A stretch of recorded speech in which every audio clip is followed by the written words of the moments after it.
మన ఉత్తమ్ కుమార్ రెడ్డి గారు నిన్న ఛత్తీస్గఢ్ రాజధాని రాయ్పూర్లో అక్కడ మంత్రితో మాట్లాడి సమ్మక్క సారక్క ప్రాజెక్ట్ గోదావరి నదిపైన కేసీఆర్ గారు ప్రభుత్వం నిర్మించినటువంటి ప్రాజెక్ట్కి ఏదో అనుమతులు సాధించిందని చెప్పి మన ఈరోజు పత్రికలన్నీ కూడా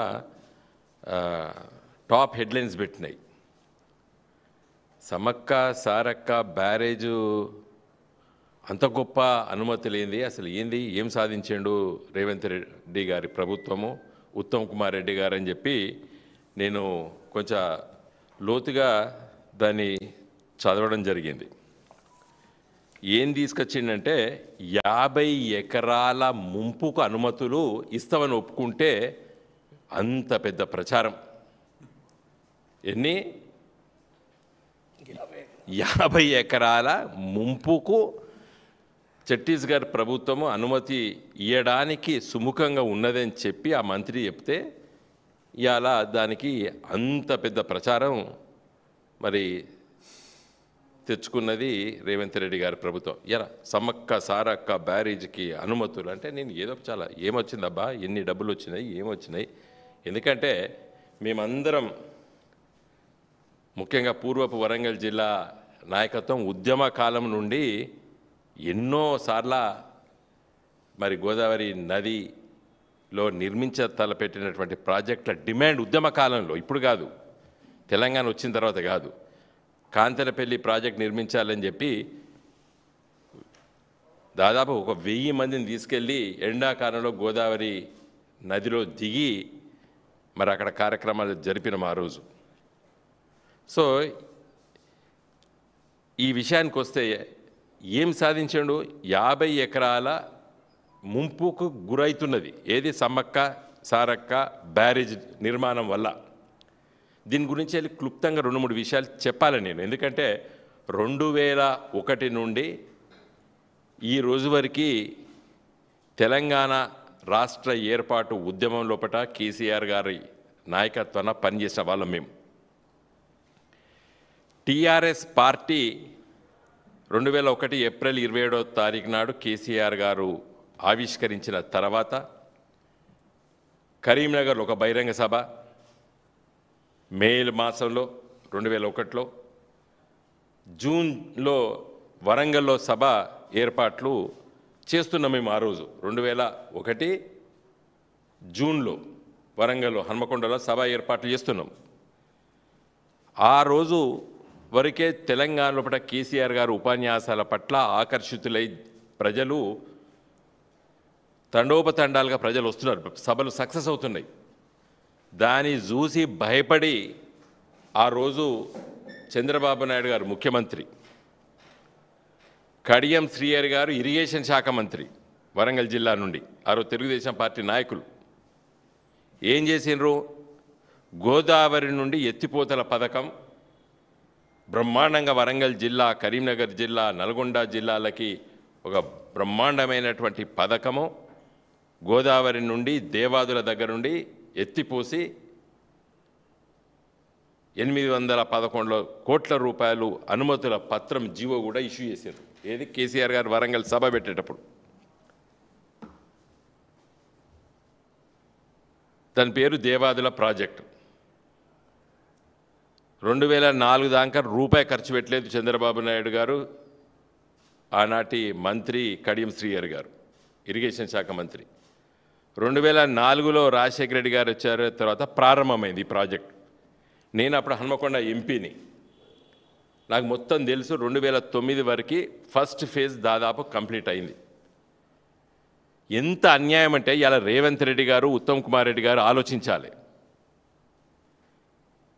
చంద్రబాబు నాయుడు గారు ఆలోచన, రాజశేఖర రెడ్డి గారి అమలు ఏం చేసినారు, దేవాదుల ప్రాజెక్టుకి ఎత్తిపోతలకి ఒక ఫుట్బాల్ వేసినట్టు వేసినారు. అది కూడా ఒడ్డు మీద, వాటర్లో కూడా కాదు, గోదావరి ఒడ్డు మీద ఫుట్బాల్ వేసినారు. మన బాయిలలో ఫుట్బాల్ ఉంటుంది కదా, ఫుట్బాల్ అంటే ఫుట్బాల్ కాదు, మన మోటార్కి కింద ఉంటుంది.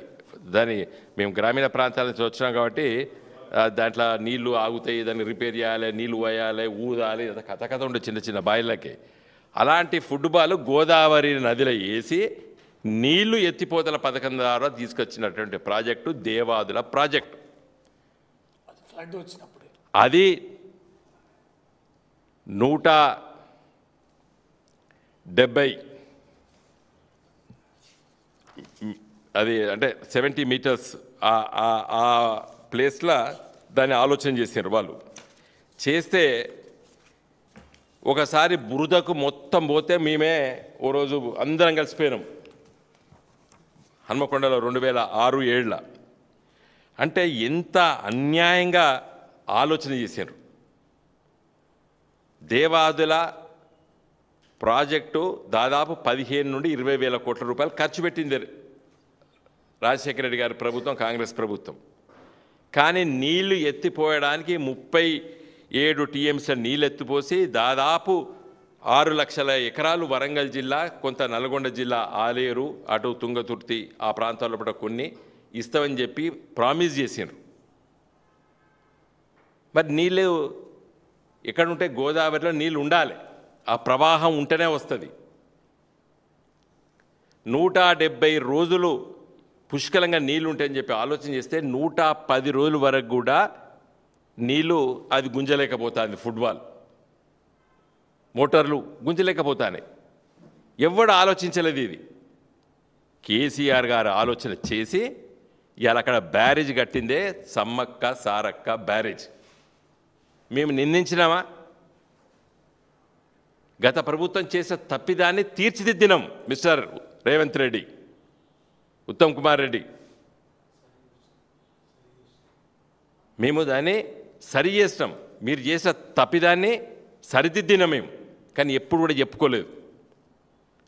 నువ్వు అన్ని వేల కోట్ల రూపాయలు ఖర్చు పెడితే నీళ్ళు గుంజలేకపోతుంది నీ ఫుట్బాల్ అంటానా? ప్రజలకు అర్థం కావాలి. నీళ్ళు సక్ చేసేది, నీళ్ళు గుంజేది పని చేయలేదు నీళ్ళు. కాబట్టి అక్కడ బ్యారేజ్ కట్టాలి, 7 టీఎంసీల నీళ్లు నిల్వ చేసేటువంటి బ్యారేజ్ కట్టాలని చెప్పి కేసీఆర్ గారు ఆలోచన చేసి నిర్మించి 2021లో పట్టే కంప్లీట్ అయింది. అది 83 మీటర్లు ఎత్తు నిర్మించినాం. 83 మీటర్లు ఎత్తు నిర్మిస్తే పక్క రాష్ట్రం అనుమతులు కావాలని చెప్పి కేంద్ర ప్రభుత్వం అడ్డుకున్నది సిడబ్ల్యూసి. అరే ఒక భూమి మునుగుతలేదయ్యా, మా భూభాగంలో మునుగుతాందని చెప్పి కేసీఆర్ గారి ఆనాటి ప్రభుత్వ అధికారులు లేఖలు రాష్ట్రం. మేము ఎంపీలుగా తిరిగినాం, కానీ సిడబ్ల్యూసి పర్మిషన్ ఇవ్వలేదు. ఛత్తీస్గఢ్ ఒప్పుకుంటేనే ఇస్తామన్నది. అప్పుడు ఛత్తీస్గఢ్ ఎవరి ప్రభుత్వం? కాంగ్రెస్ ప్రభుత్వం. 2023 జూన్ మాసంలో మీటింగ్ పెడితే ఎన్నికలు వస్తున్నాయి తెలంగాణలో, ఇప్పుడు ఎందుకు ఇవ్వాలని చెప్పి ఈ కుట్ర కాంగ్రెస్ పార్టీ ఛత్తీస్గఢ్లో ఆ రోజు ఉన్నటువంటి ముఖ్యమంత్రి అనుమతులు ఇవ్వనీయలేదు. ఇక్కడ కాంగ్రెస్ పార్టీ నాయకులు జస్ట్ 50 ఎకరాల ముంపు గురైతున్నది ఛత్తీస్గఢ్లో. అది కూడా ఆ నీళ్లు ఉంటే ఆ వాగు తన్నుతే మీదికి పోతే ఎక్కడో దగ్గర 50 ఎకరాలు మునుగుతుంది. దానికోసం అనుమతులు ఇవ్వలేదు ఛత్తీస్గఢ్ కాంగ్రెస్ ప్రభుత్వం. ఇంకా ఎన్నికలు వచ్చినాయి, అక్కడ కాంగ్రెస్ ఓడిపోయి బీజేపీ వచ్చింది, ఇక్కడ మేము ఓడిపోయి కాంగ్రెస్ వచ్చింది. మరి 2 ఏళ్ళు అవుతుంది, గా అనుమతులకు ప్రయత్నం చేయలేదు. అసలు తెలియదు. అది ఫైల్ ఉత్త క్లియర్గా అయింది. జనరల్గా క్లియర్ అయితే ఈయన పోయి తీసుకొచ్చిండు సర్టిఫికేట్. నిన్న 50 ఎకరాలు నుండి 100 ఎకరాలు అది 2023లో సర్వే చేసినాం. రేడార్ సర్వే చేస్తే దాంట్లో వచ్చింది కొంత మునుగుతుంది గీదని. దాన్ని ఇలా పత్రికలు ప్రముఖంగా తాటంత అక్షరాలతోనే రాపించుకున్నాడు ఇలా రేవంత్ రెడ్డి గారు, ఉత్తమ్ కుమార్ రెడ్డి గారు. దాంట్లో మీది ఏ కార కాదు, ఈసవంతా కూడా మీ పాత్ర లేదు సమ్మక్క సారక్క బ్యారేజ్లో. ఆనాడు చంద్రబాబు నాయుడు ఆలోచన చేసి దేవాదులు అన్నాడు. అసలు ఆ దేవాదులో పోయి ఇట్లా పోయిండు, హెలికాప్టర్లు పోయి అయ్యగారిని పట్టుకొని పోయి 2 బండల మీద ఒక కొబ్బరికాయ కొట్టొచ్చిండ్రు. అప్పుడు కేసీఆర్ గారు సభలకు విశేషమైనటువంటి జనాకర్షణ ప్రజలు వచ్చి గోదావరి నీళ్లు ఎత్తుకపోతారు. తెలంగాణలో పడ 75 సంవత్సరాల స్వతంత్ర భారతదేశంలో ఒకే ఒక ప్రాజెక్ట్ కట్టింది Congress party, SRSP project. NT Ramarao పరిపాలించాడు, చంద్రబాబు నాయుడు పరిపాలించాడు, తెలుగుదేశంలో కాంగ్రెస్లో డజన్ మంది ముఖ్యమంత్రులు పరిపాలించారు. ఒకటే ప్రాజెక్ట్ కట్టించారు ఎస్ఆర్ఎస్పి. ఇలా కేసీఆర్ గారు వచ్చిన తర్వాత ఎల్లంపల్లి, సుందిల్ల, అన్నారం, మేడిగడ్డ, సమ్మక్క సారక్క, సీతమ్మ, ఇలా 6 కట్టినం. తెలంగాణ వచ్చిన తర్వాత 10 ఏళ్ల లోపల గోదావరి నది పైన ప్రాజెక్ట్ ఒక్కటే, రిజర్వాయర్ కూడా ఒక్కటే, ఒక ఎల్ఎండి ఒక రిజర్వాయర్. ఇంతంత ఎల్ఎండి ఇలా మిడ్ మానేరుతో పాటు ఇంకా ఎన్ని ప్రాజెక్టులు చాలా సందర్భాల్లో మీకు చెప్పినాం. మల్లన్న సాగరు, రంగనాయక సాగరు, అన్నపూర్ణ సాగరు, కొండపోచమ్మ సాగరు, ఇట్లా విపరీతమైనటువంటి వాటర్ని మరి రిజర్వ్ చేసుకోవడానికి రిజర్వర్స్ కట్టిండు కేసీఆర్ గారు ప్రభుత్వం. మేము చెప్పుకున్నామా అండి? మీరు దేవాదులకు అంత అన్యాయంగా కట్టిండ్రు, నీళ్లు నిల్వ చేసేటువంటి సామర్థ్యాన్ని ఒకటి పెట్టలేదు. అసలు దేవాదుల ప్రాజెక్టును రీడిజైన్ చేసిన కేసీఆర్ గారు రామప్పలో నీళ్లు నిల్వ చేసి, రామప్ప నుండి లక్నవరం తీసుకుపోయి, లక్నవరం నుండి పాకాల తీసుకుపోయి, ఇలా నర్సంపేట, ములుగు నియోజకవర్గాల లోపల మరి అక్కడ నీళ్ళు ఇచ్చే ప్రయత్నం చేసినాం.